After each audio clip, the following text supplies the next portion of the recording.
नमस्ते दोस्तों, स्वागत है आपका बैंकर्स ऑफिसर कट्टा यूट्यूब चैनल पे। आज की banking and finance news update.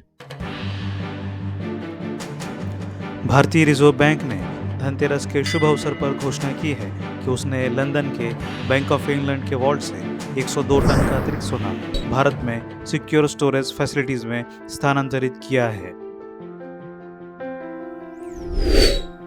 RBI की लेटेस्ट फॉरेन एक्सचेंज रिपोर्ट के अनुसार सितंबर के अंत तक सेंट्रल बैंक के पास 855 टन का सोना है, जिसमें 510 टन अब घरेलू रूप से संग्रहित है। सितंबर 2022 से कुल 214 टन का सोना भारत में स्थानांतरित किया गया। इसका विशेष रूप से कारण आरबीआई और केंद्र सरकार की वैश्विक भू राजनीतिक तनाव के बीच अपनी संपत्तियों की सुरक्षा की प्राथमिकता है। डोमेस्टिक रिजर्व की ओर यह बदलाव मई में एक महत्वपूर्ण कदम के बाद हुआ, जब लगभग 100 टन का सोना बैंक ऑफ इंग्लैंड से स्थानांतरित किया गया। अधिकारियों ने स्थानांतरण को संभालने के लिए विशेष विमान और मजबूत सुरक्षा प्रोटोकॉल के साथ एक गोपनीय ऑपरेशन किया।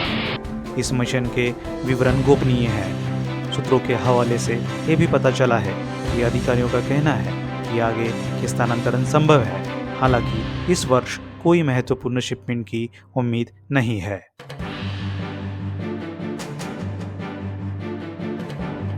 चलिए जानते हैं आखिरकार आरबीआई की क्या है सोने की भंडार की रणनीति।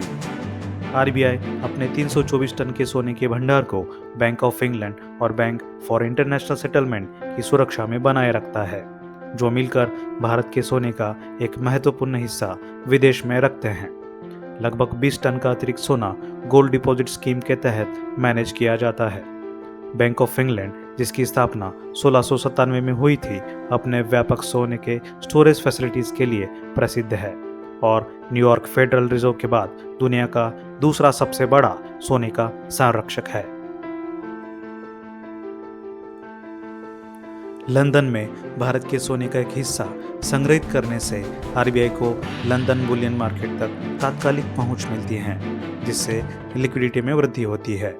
आरबीआई के आंकड़े भी सोने के भंडार में वृद्धि को दर्शाते हैं, जो सितंबर के अंत तक भारत का फॉरेन एक्सचेंज रिजर्व 9.3% था, जो मार्च के अंत में 8.1% था।